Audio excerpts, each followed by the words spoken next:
Ration కార్డులు కూడా 26వ తారీఖు నుంచి ఇస్తారని చెప్తా ఉన్నారు. సో ఎన్ని లక్షల మందికైనా సరే ఇస్తామని పొంగులేటి శ్రీనివాసరెడ్డి చాలా గొప్పగా చెప్తా ఉన్నాడు. అంటే వీళ్ళు రుణమాఫీ అయినా అట్లనే చెప్పినారు, రైతు భరోసా అయినా అట్లే చెప్పారు, ఇప్పుడు ఇది కూడా అట్లే చెప్తారు. ఎన్ని లక్షల మందికైనా ఇస్తామని అంటా ఉన్నారు. మరి ఇస్తారా లేదా అనేది కూడా చూద్దాము. అది అతి త్వరలో అంటే ఇంకొక 14 రోజుల్లో తేలిపోతూ ఉన్నది. ఇక ఇంకొకటి నిన్న కలెక్టర్ల సదస్సు జరిగింది. ఆ కలెక్టర్ల మీటింగ్లో కూడా వీటికి సంబంధించిన కొన్ని విధి విధానాలు వచ్చినాయి. ఆ విధి విధానాలకు సంబంధించి మన దగ్గర కొంత డేటా ఉంది, అదొకసారి మీకు చూపించే ప్రయత్నం చేస్తా. అయితే ఈ వార్తల కంటే ముందు నేను మీకు చూపిస్తా అని చెప్పింది ఏదైతే ఉందో మెయిల్లో, కలెక్టర్ల సదస్సుల వాళ్ళ మీటింగ్ల గ్రామస్థాయి అధికారుల నుంచి మొదలు పెడితే జిల్లా స్థాయి అధికారుల వరకు అందరితోని వాళ్ళు పెట్టుకున్నటువంటి మీటింగ్లో వాళ్ళకు వచ్చినటువంటి డీటెయిల్స్ అంటే గైడ్లైన్స్ లాగా వాళ్ళు అసలు ఆ కాన్ఫరెన్స్లో ఏం మాట్లాడుకున్నారు ఏందనేది మనకు ఒక ఇన్ఫర్మేషన్ వచ్చింది. అండ్ మనకు డేటానే వచ్చింది, పీడిఎఫ్ షీట్ ఉంది. సో అది నేను మీకు చూపించే ప్రయత్నం చేస్తా. అండ్ అందులో ఏమున్నాయి, అసలు ఇల్లు ఎట్లా ఇస్తారు, ఆత్మీయ భరోసాకి విధి విధానాలు ఏంటి, ఇట్లాంటి డీటెయిల్స్ ఎక్స్క్లూజివ్గా మనకు మాత్రమే తెలిసినవి ఇవి. సో అందుకోసం ఈ డీటెయిల్స్ చూపించే ప్రయత్నం చేస్తా. కలెక్టర్ల కాన్ఫరెన్స్ ఇది కలెక్టర్ల సదస్సు మొన్న జనవరి 10 నాడు జరిగితే అందులో ఎజెండా ఏం పెట్టుకున్నారో ఒకసారి చూడండి. ఎందుకంటే ఇది మనకు సంబంధించినటువంటి అంశాలు ఉన్నాయి. ఒకటి రైతు భరోసాకు సంబంధించి పెట్టుకున్నారు, 2 ఇందిరమ్మ ఆత్మీయ భరోసా గురించి పెట్టుకున్నారు, 3వది కొత్త రేషన్ కార్డ్స్, 4వది ఇందిరమ్మ ఇండ్లు, 5వది కలెక్టర్ల కార్యాచరణ.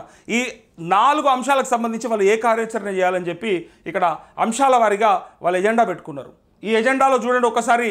ఇగో రైతు భరోసాకు సంబంధించి వ్యవసాయం మరియు సహకార శాఖ, ఇక రైతు భరోసా పథకంలోని ముఖ్యాంశాలు చాలా క్లియర్గా కలెక్టర్లు వాళ్ళ సదస్సులో వాళ్ళ కాన్ఫరెన్స్లో వాళ్ళు అంశాలపైన చర్చించడం జరిగింది. ఆ చర్చించిన అంశాలల్లో ఒకసారి ఇది చూడండి. ఇక రైతు భరోసా సహాయం ఎకరాకు 12,000 రూపాయలకు పెంచబడింది. ఇది ఇప్పటిదాకా మంత్రి చెప్పినా, ముఖ్యమంత్రి చెప్పినా, ఎవరు చెప్పినా ఏమో వస్తుందా, చూద్దాము, పోతుందా, గ్యారంటీ ఉన్నదా, పక్కా ఉన్నదా అని అనుకునే వాళ్ళకు ఇది ఒక ఇన్ఫర్మేషన్. పెంచబడిందని చెప్పి డైరెక్ట్గా కలెక్టర్ల సదస్సులో కాన్ఫరెన్స్లో మాట్లాడుకున్నటువంటి అంశాలు. ఈ ఎజెండా చూడండి ఒకసారి. సో భూభారతి అంటే ధరణి పోర్టల్లో నమోదైన వ్యవసాయ యోగ్యమైన భూమి విస్తీర్ణం ఆధారంగా పట్టాదారులకు రైతు భరోసా సహాయం అందించాలి అంటూ ఈ భూభారతి ఏదైతే ఉందో, భూమాత వీళ్ళు తీసుకొచ్చింది భూమాత. సో ఆ ధరణి పోర్టల్లో నమోదైన వ్యవసాయ యోగ్యమైన భూమి విస్తీర్ణం, మనం మామూలుగా పట్టా పాస్బుక్ల మీద వ్యవసాయ యోగ్యమైనవి ఎట్లయితే మనము అంటే తరి అని, సాగు చేసే భూములని, లేకపోతే ఇంకా రకరకాల పేర్లతో మనము ఎకరాల వారీగా రాసి ఉంటుంది కదా. సో ఆ పట్టా పాస్బుక్లో ఉన్నటువంటి ఎకరాలకు తగ్గట్టుగా మనకు రైతు భరోసా 12,000 రూపాయలు అందించడానికి ఇక్కడ నిర్ణయం తీసుకున్నట్టుగా కలెక్టర్ల మీటింగ్లో తెలిసింది. ఇలా వ్యవసాయ యోగ్యంగాని భూములను రైతు భరోసా నుంచి తొలగిస్తారని చెప్పి క్లారిటీ ఇచ్చేసారు వాళ్ళకి, జిల్లా కలెక్టర్లందరికీ కూడా క్లారిటీ ఇచ్చేసారు. సో రైతు భరోసా పథకం 26 జనవరి 2025 నుండి అమలు చేయబడుతుంది. జనవరి 25 నుంచి అంటే ఈ మంత్ 26 నుంచి స్టార్ట్ అవుతుంది. సో డీబీటీ పద్ధతిలో సహాయం అంటూ ఇది డైరెక్ట్ బెనిఫిట్ ట్రాన్స్ఫర్ పద్ధతిలో సహాయం. ఈ సహాయము డైరెక్ట్ బెనిఫిట్ ట్రాన్స్ఫర్ లాగానే అందుతూ ఉంది. ఎవరికి కూడా చెక్కుల రూపంలోనో లేకపోతే ఇంకో రూపంలోనో వస్తుంది అనుకోవడానికి లేదు. అందరి అకౌంట్లలో డైరెక్ట్గా ట్రాన్స్ఫర్ అవుతాయి. సో ఈ జిల్లా కలెక్టర్లు పథకం అమలు మరియు ఫిర్యాదుల పరిష్కరణ కోసం బాధ్యులుగా ఉంటారు అంటూ ఇందులో ఏ మాత్రం ఎవరికన్నా మాకు రాలేదన్నా, మేము వ్యవసాయమే చేస్తాం, మా భూమి సాగు చేసుకుంటే కూడా మాకు పైసలు పడలేదు, లేదా రైతు బంధులో భరోసాలో రావట్లేదు అని చెప్పి అనుమానం ఉన్నా, లేదా వాళ్ళ లిస్టులో పేరు లేకున్నా ఏదైనా జరిగినా కలెక్టర్లని మనం డైరెక్ట్గా కన్సల్ట్ అవ్వచ్చు. డైరెక్ట్గా కలెక్టర్ల దగ్గరికి వెళ్ళి మనం ఏదైనా ఉంటే అప్లికేషన్ పెట్టుకోవచ్చు. నేను రుణమాఫీకి సంబంధించి కూడా అదే చెప్పిన మీకు. ఏదున్నా సరే డిస్ట్రిక్ట్ అగ్రికల్చర్ ఆఫీసర్ కనుక ఒకవేళ స్పందించకపోతే డైరెక్ట్గా కలెక్టర్ దగ్గరనే పోయి అప్లికేషన్ పెట్టుకోండి అని చెప్పిన. సో దాని ప్రకారంగా ఇక్కడ ఇది కూడా సేమ్. మనకు ఎవరికన్నా అంటే గ్రామ పంచాయతీల దగ్గర బోర్డుల మీద డిస్ప్లే ఎవరి భూములకైతే రావో వాళ్ళ పేర్లు ఇక్కడ ఇంకొక 10 రోజుల్లో డిస్ప్లే అవుతాయి. సో అందులో కనుక మన పేరు ఉంటే, అయ్యో నా భూమి ఎందుకు రాదు, ఇక్కడ నా పేరు ఎందుకు ఉంది, నా సర్వే నెంబర్ ఎందుకు ఉందని అనుకుంటే, నేను పంట పండిస్తున్నాను కనుక అంటే ప్రూఫ్ ఉంటే అవి గ్యారంటీగా మీరు వెళ్ళి మళ్ళీ కలెక్టర్ దగ్గర అప్లికేషన్ పెట్టుకోవచ్చు. సో పెట్టుకుంటే మీకు పక్కాగా దానిపైన ఏదైనా ఉంటే చేస్తారు. మీకు వ్యవసాయ యోగ్యంగాని భూముల నిర్ధారణ పద్ధతి ఎట్లా గుర్తిస్తారు, చాలామందికి అనుమానం ఇది. అసలు ఈ భూములను ఎట్లా గుర్తిస్తారు అని. భూభారతి పోర్టల్లో నమోదై ఉన్న వ్యవసాయానికి యోగ్యంగాని భూములను గుర్తించడము అని చెప్పి ఇక్కడ ఒకసారి చూడండి.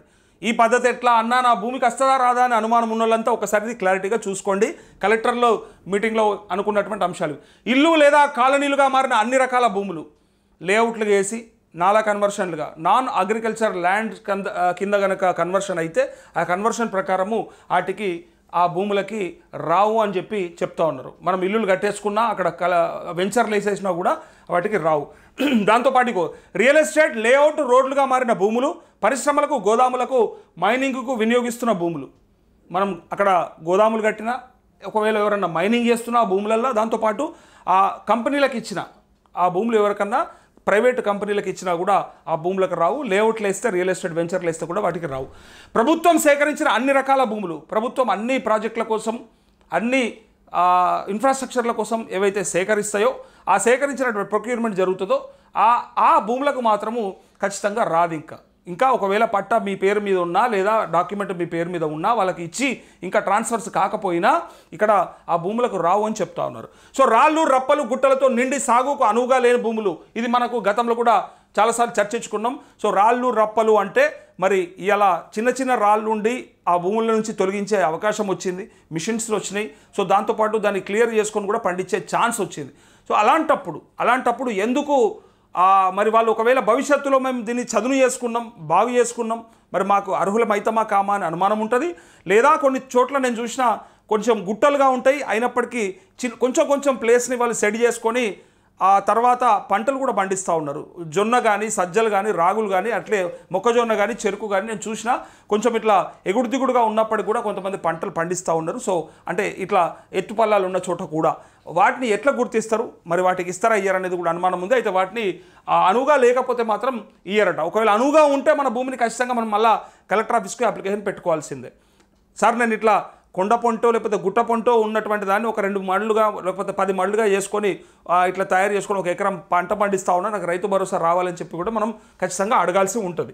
సో దీంతో పాటు చూసిరుగా రైతు భరోసా అయిపోయింది. అయితే వ్యవసాయ యోగ్యంగాని భూములను నిర్ధారించే పద్ధతి ఎట్లా నిర్ధారిస్తారు? ఈ భూములను మండలంలోని తహసీల్దార్ మరియు మండల వ్యవసాయ అధికారి ఈ ప్రక్రియకు బాధ్యులుగా ఉంటారు. మండలంలో ఎవరైతే తహసీల్దార్ ఉంటాడో ఆయనతో పాటు ఎంఆర్ఓ, అట్లే వ్యవసాయ అధికారి AEO, agriculture extension officer or AO. So ఈ ప్రక్రియ ప్రతి రెవెన్యూ గ్రామం వారిగా జరగాలి. ప్రతి గ్రామానికి రెవెన్యూ ఇన్స్పెక్టర్ మరియు ఏఈఓ లోకల్ టీమ్గా వ్యవహరిస్తారు. ప్రతి గ్రామానికి సంబంధించిన ఆర్ఓఆర్ పట్టాదారు పాస్బుక్ల జాబితాను భూభారతి పోర్టల్ నుండి printout, village map, Google map, GP layouts, DTCP layouts, municipalities layouts, land acquisition records, revenue records ఎట్సెట్రాతో సహా గ్రామాన్ని సందర్శించి ఈ జాబితాలో వ్యవసాయ యోగ్యంగాని భూముల జాబితాను తయారు చేస్తారు అంటూ తహసీల్దార్ మరియు మండల వ్యవసాయ అధికారి సంయుక్తంగా జాబితాలో అన్ని సర్వే నెంబర్లను సందర్శించి వ్యవసాయ యోగ్యంగాని భూములను గుర్తిస్తారు. ఈ విధంగా గుర్తించిన భూముల జాబితాను గ్రామ సభలో ప్రదర్శించి మరియు చదివి వినిపించిన తర్వాతనే, అంటే చర్చించిన తర్వాతనే ఆమోదింపబడుతుంది అంటూ ఇక్కడ ఈ భూముల జాబితాను ఖచ్చితంగా గ్రామ సభలో ప్రదర్శిస్తారట. సో ప్రదర్శించిన దాన్ని బట్టి చదివి వినిపించి చర్చిస్తారట. చర్చించినాకనే ఆమోదించబడుతుందని. గ్రామాల వారీగా వ్యవసాయ యోగ్యంగాని భూముల పట్టికను పోర్టల్లో సంబంధిత అధికారి నమోదు చేసి డిజిటల్ సంతకం చేయాలి అంటూ ఈ పోర్టల్లో సంబంధిత అధికారి నమోదు చేసి డిజిటల్ సైన్ చేస్తారట. సో ఈ ప్రకారంగా వాటిని గుర్తించి డీటెయిల్స్ అక్కడ పెడతారట. సో ఇందిరమ్మ ఆత్మీయ భరోసా పంచాయతీరాజ్ మరియు గ్రామీణాభివృద్ధి శాఖ ఈ ఆత్మీయ భరోసా గురించి ఇక్కడ చూడండి వాళ్ళు పెట్టిన ఉద్దేశం. ఇందిరమ్మ ఆత్మీయ భరోసా పథకం కింద భూమి లేని వ్యవసాయ కూలీ కుటుంబానికి 2 విడతలుగా ఒక్క విడతకు 6,000 రూపాయలు చొప్పున సంవత్సరానికి 12,000 రూపాయలు ఇవ్వడం జరుగుతుందంటూ వాటికి అర్హతలు, ఇది చాలా ముఖ్యం. ఇందాక రైతు భరోసా గురించి చెప్పినట్టే ఇందిరమ్మ ఆత్మీయ భరోసా సంబంధించిన విషయం ఏంటంటే ఇక్కడ అర్హతలు, ఏం అర్హతలు ఉంటే వాళ్ళకి వస్తుంది అని ఇక్కడ ఉంది. మహాత్మా గాంధీ జాతీయ గ్రామీణ ఉపాధి హామీ పథకంలో నమోదు చేసుకున్న భూమి లేని వ్యవసాయ కూలీ కుటుంబం, భూమి లేని వ్యవసాయ కూలీ కుటుంబం ఏదైతే ఉంటుందో ఆ కూలీ కుటుంబానికి పథకంలో వస్తుందట. సో నమోదు చేసుకున్న వాళ్ళు ఎవరైతే ఉంటారో ఉపాధి హామీ కింద 2023-24 సంవత్సరానికి కనీసం 20 రోజులు పనిచేసి ఉండాలి. ఇది చాలా ముఖ్యమైన విషయం కాబట్టి అప్డేట్ ఇస్తూ ఉన్నా. ఇది కలెక్టర్ల సదస్సులో తీసుకున్నటువంటి నిర్ణయం కాబట్టి, వాళ్ళ ఎజెండాలో ఉన్న అంశాలు కాబట్టి, ఇది ఎవరికి ఇంతకుముందు ఏ ఛానల్లో రాలేదు కాబట్టి, ఎవరు ఎక్స్క్లూజివ్గా ఇవ్వలేదు కాబట్టి నేను మీకు ఇస్తూ ఉన్నా. ఇప్పుడే తెలిసిపోతుంది మనం అర్హులమా కాదా అని దీన్ని బట్టే. సో 20 రోజులు మినిమం 23-24 సంవత్సరానికి 20 రోజులన్నా పనిచేసి ఉండాలి. మన జాబ్ కార్డు మీద 20 రోజులన్నా పనిచేసి ఉండాలి. ఈ ముసాయిదా అర్హుల జాబితాను పంచాయతీ గ్రామ వారీగా జిల్లాలకు అందజేయడం జరుగుతుందంటూ లబ్ధిదారులను గుర్తించే ప్రక్రియ ఎట్లా గుర్తిస్తారన్నా అంటే ప్రతి గ్రామ పంచాయతీలో గ్రామ సభలు నిర్వహిస్తారట. ముసాయిదా జాబితాను గ్రామ సభలో ప్రదర్శించడం మరియు చదివి వినిపించి తుది జాబితాను ఆమోదించడము. అట్లే ఒకవేళ గ్రామ సభలో అభ్యంతరాలు వచ్చినచో ఎంపీడీఓ అట్టి వాటిని స్వీకరించి పరిశీలించి 10 రోజుల్లో తగు చర్యలు తీసుకుంటారంటూ ఒకవేళ అభ్యంతరాలు వస్తే ఎంపీడీఓ అట్టి ఆ అభ్యర్థులను ఏవైతే ఉంటాయో వాటిని స్వీకరించి పరిశీలించి 10 రోజుల్లో దానికి తగు చర్యలు తీసుకుంటారట. తీసుకున్నాక ఇక కొత్త రేషన్ కార్డులకు సంబంధించి ఇందాక ఆత్మీయ భరోసాకు సంబంధించి ఎలిజిబిలిటీ, ఇది వచ్చి రేషన్ కార్డు. రేషన్ కార్డులు ఎట్లా వస్తాయి అనేది చాలా ఇంపార్టెంట్ మనకి. ఒకసారి చూసుకోండి. కొత్త ఆహార భద్రతా కార్డుల జారీకి సంబంధించిన విధి విధానాలంటూ అర్హత దిగువ 2 మెమోస్ ప్రకారం అంటూ ఇక్కడ ఈ 2 memos government memo number 653 by mandal A1/2014 department of Panchayati Raj and rural development అని చెప్పి ఇదొక డేట్ ప్రకారం 2014 అయితే, ఇంకొక government memo number 900 by CS-I-CCS by 2014 CIF and CS department dated 28/11/2014 ప్రకారం కుల గణన ప్రకారం CSEEPC సర్వే ఆధారంగా తయారు చేసిన రేషన్ కార్డులు లేని కుటుంబాల జాబితా జిల్లా కలెక్టర్లకు GHMC కమిషనర్ క్షేత్రస్థాయి పరిశీలన కోసం పంపబడును. మండల స్థాయిలో ఎంపీడీఓ, ULBలో మున్సిపల్ కమిషనర్ ఈ మొత్తం ప్రక్రియకు బాధ్యులు. అట్లే జిల్లా స్థాయిలో అదనపు కలెక్టర్, రెవెన్యూ, DCSO పర్యవేక్షకులుగా వ్యవహరిస్తారు అంటూ ఇక కొత్త ఆహార భద్రతా కార్డుల జారీకి సంబంధించిన విధి విధానాలు ఇవేంటి? ముసాయిదా జాబితాను గ్రామ సభ మరియు వార్డు సభలో ప్రదర్శించి చదివి వినిపించి చర్చించిన తర్వాత ఆమోదిస్తారు. గ్రామ సభ లేదా వార్డు సభల ద్వారా ఆమోదించబడిన లబ్ధిదారుల అర్హత జాబితాను మండల మున్సిపల్ స్థాయిలో ఇచ్చిన లాగిన్లో నమోదు చేసి కలెక్టర్ GHMC కమిషనర్ లాగిన్కు పంపాలి. ఆ విధంగా పంపిన జాబితాను కలెక్టర్ అట్లే GHMC కమిషనర్ పరిశీలించి సంతృప్తి చెందితే కమిషనర్ CCS లాగిన్కు పంపాలి. ఇట్టి ఫైనల్ లిస్టు ప్రకారం CCS కొత్త రేషన్ కార్డులు జారీ చేస్తారు. అర్హత కలిగిన వ్యక్తి ఒకే ఒక ఆహార భద్రతా కార్డులో ఉండేలా చర్యలు తీసుకోవాలి అంటూ కొంతమంది డబల్ కార్డులలో ఉండు, ఇక్కడ ఉండి గ్రామాలలో ఉండు ఇట్లా జరుగుతున్నాయని చెప్పి ఇక కొంతమందికి అయితే అసలుకే లేవు, మొత్తానికి రేషన్ కార్డు లేవు. అయితే ఇప్పుడు చెప్పేది ఏంటంటే ఉన్నోళ్ళకి డబల్ ఉన్నాయని చెప్పి ఒకవేళ అర్హత కలిగిన వ్యక్తి ఉంటే ఒకే కార్డులో ఉండాలని ఆ చర్యలు తీసుకోవాలని చెప్తూ ఆహార భద్రత కార్డులలో సభ్యుల చేర్పులు మరియు తొలగింపులు చేయాలి. ఇది రాక 4-5 సంవత్సరాలు అవుతా ఉంది. పిల్లలు పుట్టిన వాళ్ళని యాడ్ చేద్దామంటే ఆప్షన్ లేదు, తీసేద్దాం చనిపోయిన వాళ్ళంటే డిలీట్ ఆప్షన్ కూడా లేకుండా పూర్తిగా ఇప్పటిదాకా ఇట్లా అంటే అటు రుణమాఫీకి అర్హులు కాకుండా ఇటు బియ్యము రాకుండా ఇంకో రకంగా అంటే రేషన్ షాప్ నుంచి ఏదైనా మనకు లబ్ధి కలుగుతుందేమో ప్రయత్నం చేద్దాం అనుకుంటే కలిగే ప్రయత్నం లేకుండా మొత్తానికి ఇప్పటిదాకా ఆప్షన్ లేకుండే. సో అది కూడా ఇందులో వచ్చేలాగా అడిషన్ డిలీషన్ ఆప్షన్ వచ్చేలాగా పెడతారట. సో ఇది చూడండి ఒకసారి. New food security ration card format for field verification. ఈ వెరిఫికేషన్ చేస్తారు. మనకి ఏమేమి వెరిఫికేషన్ చేస్తారో మనకు చాలా ఇంపార్టెంట్ చూడండి. డిస్ట్రిక్ట్ ఏంది, మండల్ ఎక్కడ, గ్రామ పంచాయతీ ఎక్కడ. అట్లే ఒకవేళ in case of rural area అయితే హ్యాబిటేషన్, అట్లే house address, family ID, name of the head of the family, Aadhaar number of the HYF, అట్లే mobile number, decision as per field verification eligible ineligible అని రాస్తూ ఇక్కడ డిసిషన్ యాజ్ పర్ గ్రామ సభ అట్లే ward సభ అని చెప్పి ఈ రిమార్క్స్ రాసి ఇస్తారట.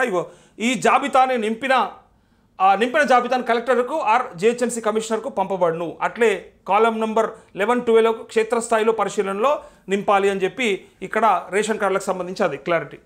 ఫైనల్గా ఇందిరమ్మ ఇళ్ళ గురించి కలెక్టర్లు ఏం డిసిషన్ తీసుకున్నారు అంటే డిసిషన్ ప్రభుత్వం తీసుకుంది. అట్లే మంత్రివర్గం తీసుకున్న తర్వాత వీళ్ళకి ఇస్తే వీళ్ళు కాన్ఫరెన్స్లో ఎజెండాలో పెట్టుకొని ఎట్లా చేస్తారు, మండల వారీగా గ్రామాల వారీగా మనకు లబ్ధిదారులు ఎట్లా గుర్తిస్తారనే అనుమానాలు ఉన్నటువంటి రైతులకి లేదా సామాన్యులకి లేదా ప్రజలకి ఇది ఇక్కడ డీటెయిల్స్. ఇందిరమ్మ ఇల్లు ఈ ఫైనల్గా ఇందిరమ్మ ఇల్లు చూడండి ఒకసారి. అర్హత మరియు ప్రాధాన్యత నియమాలు, ఇది ఎలిజిబిలిటీ ఏముంటుంది అసలు వీళ్ళకి. BPL హౌస్ హోల్డ్స్ అంటే బిలో పావర్టీ లైన్ ఎవరైతే ఉంటారో వాళ్ళకి అర్హత.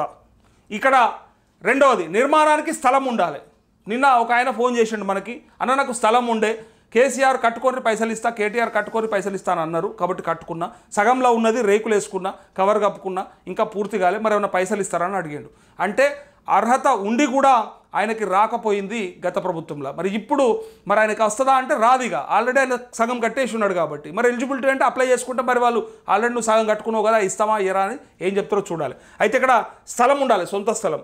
ఇల్లు లేనివారు గుడిసెలు, అట్లే ఇక్కడ ట్రాచెడ్ హౌసెస్, అట్లే సెమీ పర్మనెంట్ ఇల్లు అంటే మట్టి గోడలు, AC షీట్లు, పెంకుటిల్లు ఉన్నవారు. ఎవరైతే రేకులు ఉన్నాయి, మట్టి గోడలు ఉండి అట్లే పెంకుటిల్లు ఉంటాయి కదా, సో వాళ్ళు అర్హులు.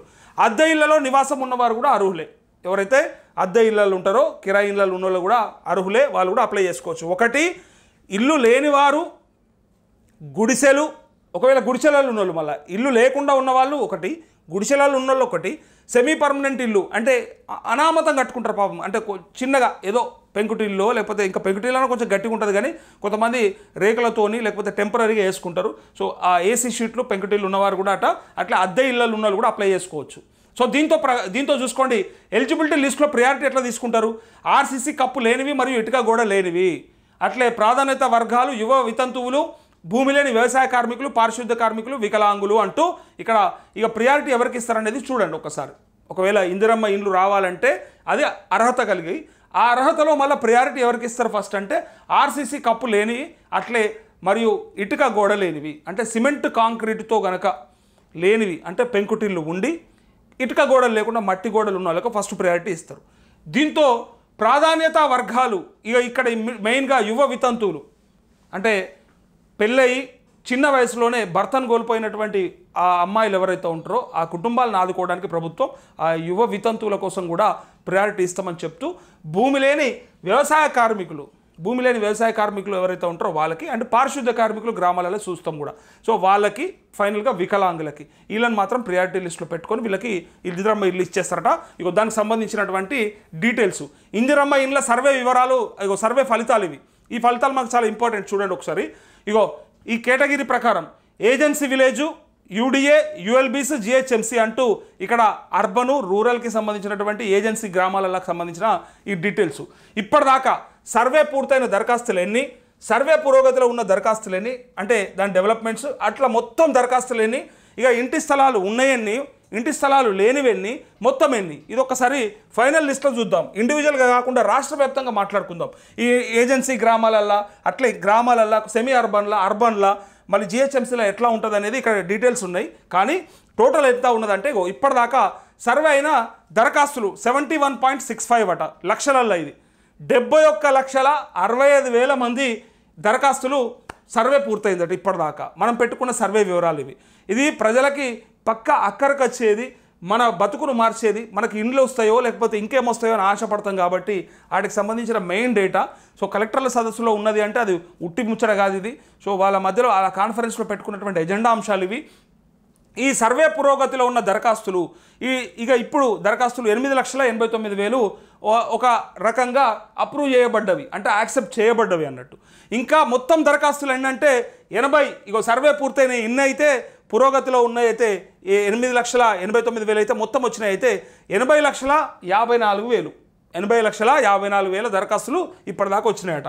సో ఇంటి స్థలాలు ఉన్నాయని అంటే 40,86,000 ఉన్నాయట. ఇంటి స్థలాలు లేనివి 30,79,000 ఉన్నారట. అంటే ఇండ్లు ఉండి అంటే ఇండ్లు కట్టుకోవడానికి ఆల్రెడీ స్థలాలు ఉన్న వాళ్ళే 40,86,000 మంది పెట్టుకురట. ఇక స్థలాలు లేని వాళ్ళు 30 లక్షల మంది పెట్టుకురట. సో మొత్తం 71.65 అంటూ 71,65,000 మంది మొత్తం అప్లికేషన్లు ఉన్నాయట. సో దీని ప్రకారంగా ఈ రాష్ట్రంలో ఇక ఇందిరమ్మ ఇండ్లు సర్వే ఫలితాలు అంటూ ఇక్కడ రాసిరిగో total number of applications 80,54,000. Total applications verified ఇప్పటిదాకా వెరిఫై చేయబడ్డవి 71,55,000. Total number of households having house sites అంటూ ఎవరికైతే ఇళ్ళ స్థలాలు ఉన్నాయో వాళ్ళ సంఖ్య 40,86,000. సో దీని గురించిగా వీళ్ళు రాసింది ఇక్కడ ఇగో number of families eligible as per field verification as and 360 degree 80.32 lakh అంటూ 18,32,000 మంది ఎలిజిబిలిటీ వచ్చిందట. వీళ్ళు ఇస్తారా అవుతుందా వీళ్ళతో అనేది ఇక్కడ చూడాలి. ఈ ఇండ్ల సర్వే ఇక సర్వే ఎట్లా చేసిండ్రు, ఏం చేసిండ్రు ఇదంతా కూడా నేను డీటెయిల్గా ఇంకొకసారి ఎక్స్ప్లెయిన్ చేస్తా. అయితే వాళ్ళు చేసినటువంటి ఎక్కడెక్కడ ఏ జిల్లాల ఎన్ని అప్లికేషన్లు వచ్చినాయి అనేది డేటా ఉంది ఇక్కడ. మీ జిల్లాకు సంబంధించినటువంటి డేటా ఉదాహరణకి సిద్దిపేట తీసుకుంటే 68,084 వచ్చినాయి. ఇక్కడ రాజన్న సిరిసిల్ల తీసుకుంటే 38,451 వచ్చింది.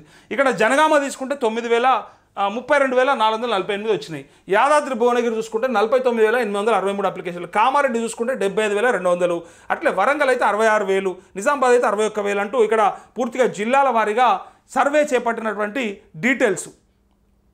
అందుకే ఇది మీకు చూపెట్టదలుచుకున్నా. సో వీళ్ళు కలెక్టర్లు ఏం చేయాలి, దీనికి ఇదంతటికి వీళ్ళు ఏం చేయాలనే దాన్ని వాళ్ళు ఆల్రెడీ డిసైడ్ చేసుకున్న అంశాలు ఇవన్నీ. సూపర్ చెక్ పూర్తి చేయాలి, తప్పులు లోపాలను సరిదిద్దడానికి కలెక్టర్ల లాగిన్లో ఆప్షన్ ఇవ్వబడుతుంది. టెక్నాలజీ అంటే AI ఆర్టిఫిషియల్ ఇంటెలిజెన్స్ మరియు జియో ట్యాగింగ్ వాడి ఒక కుటుంబానికి ఒకటే ఇల్లు కేటాయించే విధంగా డీడూప్లికేషన్ చేయాలి. సిస్టమ్ రూపొందించిన అర్హులైన లబ్ధిదారుల జాబితాలో ఎంపీడీఓలు ఎంసీలు లాగిన్లో ఉంచబడుతుంది. ఎంపీడీఓలు ఎంసీలు ప్రాధాన్యత జాబితాను గ్రామసభ వార్డు సభలో ముందుంచాలి. అట్లే గ్రామసభ సిఫార్సులు ఎంపీడీఓలు అండ్ ఎంసీల లాగిన్లోకి అప్లోడ్ చేయాలి. కలెక్టర్లు ధృవీకరించి మరియు జిల్లా ఇన్ఛార్జ్ మంత్రులచే లబ్ధిదారుల జాబితా ఆమోదం తీసుకోవాలి. జిల్లా ఇన్ఛార్జ్ మంత్రులచే ఆమోదం పొందిన తర్వాత మంజూరు ఉత్తర్వులు జారీ చేయాలంటూ ఇక 2 BHK ఇండ్ల గురించి కూడా ఇక్కడ డీటెయిల్స్ వచ్చినాయి. ఇక 2 BHK ఇండ్లు అయితే అర్హులైన ప్రజాపాలన దరఖాస్తుల్లో గతంలో ప్రభుత్వం వచ్చిన కొత్తలో ప్రజాపాలన దరఖాస్తు పెట్టుకున్నాం కదా, ఆ దరఖాస్తుకు సంబంధించిన అప్పుడు ఈ డబుల్ బెడ్రూమ్లు ఇస్తారు అని అన్నారు కదా. ఇగో అర్హులైన ప్రజాపాలన దరఖాస్తుదారుల్లో గృహ స్థలాలు లేని వారికి ఇండ్లు కేటాయించబడుతుంది. ఎవరికన్నా ఈ దరఖాస్తుదారుల గృహ స్థలాలు లేకపోతే, కట్టుకోవడానికి సొంత జాగా లేకపోతే వాళ్ళకి కేటాయించబడతాయి. సో లబ్ధిదారుల ఎంపిక జనవరి 26 నాటికి పూర్తయిపోతుంది. 26 నాటికి పూర్తయిపోతుంది. ప్రోగ్రామ్ను కాంట్రాక్ట్ మోడ్ నుండి బెనిఫిషియరీ లెడ్ కన్స్ట్రక్షన్గా మార్చాలి. లబ్ధిదారులచే వాటిని యాజ్ ఈజ్ వేర్ ఈజ్ ప్రాతిపదికన పూర్తి చేయాలి. కాంట్రాక్టర్లు ఇప్పటికే ఉన్న అగ్రిమెంట్ ధరల ప్రకారం పూర్తి చేయడానికి సిద్ధంగా ఉంటే ధరల పెరుగుదల లేకుండా ఈఓటీ మంజూరు చేసి గడువులోగా పూర్తి చేయవచ్చు. అటువంటి సందర్భంలో కూడా నాణ్యత మరియు జవాబుదారీతనాన్ని పాటించడానికి లబ్ధిదారులు వారిగా కేటాయించిన ఇంటికి ట్యాగ్ చేయబడతారు అంటూ ఇక 2 BHK హౌసెస్ లబ్ధిదారుల ఎంపిక జరిగిందట. చూసుకోండి ఒకసారి, ఇగో ఏ జిల్లాలో ఎంత జరిగిందనేది ఒకసారి చెప్తా నేను. ఇందులో మీరు ఎవరైనా అప్లై చేసుకున్న వాళ్ళు ఉంటే ఒకసారి చెక్ చేసుకోండి. ఇక్కడ చూడండి, ఇగో నిజామాబాద్లో పూర్తయిన ఇళ్ల సంఖ్య ఇన్ని ఇళ్ళు రెడీ ఉన్నాయి 5890 2 BHKలు. సో ఎంపిక చేయవలసిన లబ్ధిదారుల సంఖ్య 5693 మందిని చేయాలి.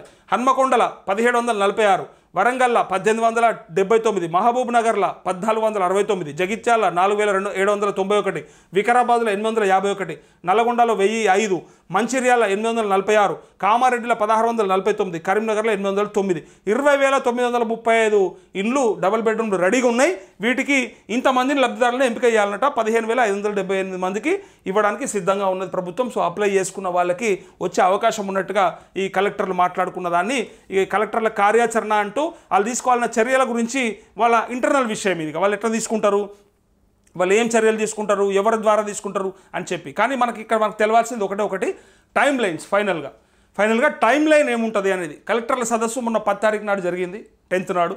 సో జిల్లా స్థాయి సమావేశం, బృందాల ఏర్పాటు మరియు ఫీల్డ్ వెరిఫికేషన్ షెడ్యూల్ను ఖరారు చేయడం 11 నుంచి అంటే నిన్నటి నుంచి 15th వరకు, జనవరి 2025 అంటే 15 తారీఖు దాకా జిల్లా స్థాయి సమావేశాలు పెడతారట. ఈ బృందాల ద్వారా ఫీల్డ్ వెరిఫికేషన్ ఎప్పుడు జరుగుతుందంటే 16 నుంచి 20 దాకా జరుగుతుందట. 16 నుంచి 20 వరకు. సో లబ్ధిదారుల ముసాయిదా జాబితా తయారీ 16 నుంచి 20 వరకు చేస్తారట. ప్రజాపాలన గ్రామ సభలు 21 నుంచి 24 వరకు పెడతారట. డేటా ఎంట్రీ 21 నుంచి 25 లోపు అయిపోవాలన్నట. సో జిల్లా ఇన్ఛార్జ్ మంత్రులచే లబ్ధిదారుల జాబితా ఆమోదింపబడడం ఆన్ ఆర్ బిఫోర్ 25th జనవరి అంటే ఆ రోజు కానీ అంతకంటే ముందు కానీ చేసే ప్రయత్నం చేస్తారట. లబ్ధిదారుల జాబితా ఫైనల్ అయిపోతుంది. సో జిల్లా ఇన్ఛార్జ్ మంత్రులచే ఆమోదం పొందిన తర్వాత నిధులు, శాంక్షన్ ఆర్డర్లను విడుదల ప్రారంభం అంటూ 26th జనవరి నాడు చెప్పేస్తారు. మేము ఇందిరమ్మ ఇండ్లు ఇస్తున్నాం, అట్లే డబుల్ బెడ్రూమ్లు ఆల్రెడీ కట్టిన వాటిలో పంపిస్తున్నాం, ఇంకా ఇందిరమ్మ ఆత్మీయ భరోసా కూడా మొదలు పెడుతున్నాం, రైతు భరోసా కూడా ఆనాడే మొదలవుతుంది అని చెప్పి ఇక్కడ రేషన్ కార్డులను కూడా ఇవ్వడానికి మేము 26 తారీఖు నుంచి సిద్ధంగా ఉన్నామని చెప్పిన ప్రభుత్వం ఇక కలెక్టర్ల సదస్సు ద్వారా ఈ డేట్లు అంటే టైం లైన్ పెట్టుకున్నటువంటి డేట్స్ ఇవి వాళ్ళే పెట్టుకున్నారు. కలెక్టర్లు కూర్చొని ఆల్రెడీ ఎట్లా చేసుకోవాలి, ఇక వాళ్ళ పని, ఇక వాళ్ళు ఏం చేయాలనేది ఇక్కడ ఉంది. అది మనకు అవసరం లేదు. వాళ్ళు తీసుకోవాల్సిన చర్యలు ఏంది, ఎట్లా తీసుకుంటారు, వాళ్ళ పని ఏంది అనేది ఇవన్నీ మనకు సంబంధం లేదు. అది వాళ్ళు ఇంటర్నల్గా చూసుకుంటారు. సో ఇక్కడ మాత్రం మనకు ఎట్లా వచ్చే అవకాశం ఉంది, లబ్ధిదారులు ఎట్లా గుర్తిస్తారని ఉన్న అనుమానాలన్నీ కూడా ఈ ఒక్కదాంతో నివృత్తి అయిపోయినాయి మనకి. ఇది కలెక్టర్లు ఆల్రెడీ మీటింగ్లో మాట్లాడుకున్నటువంటి ఎజెండా ఇది.